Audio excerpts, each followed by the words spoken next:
श्री सच्चिदानंद सद्गुरु साईनाथ महाराज की जय।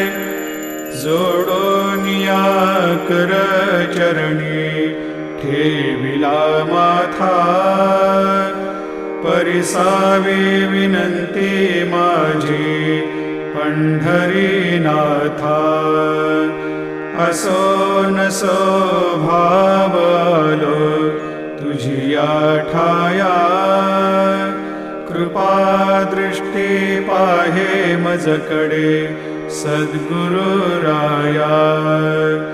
अखंडित सावे ऐसे वाटते पायी, सांडोनी संकोच ठाव थोडासा देई। तुका म्हणे देवा मा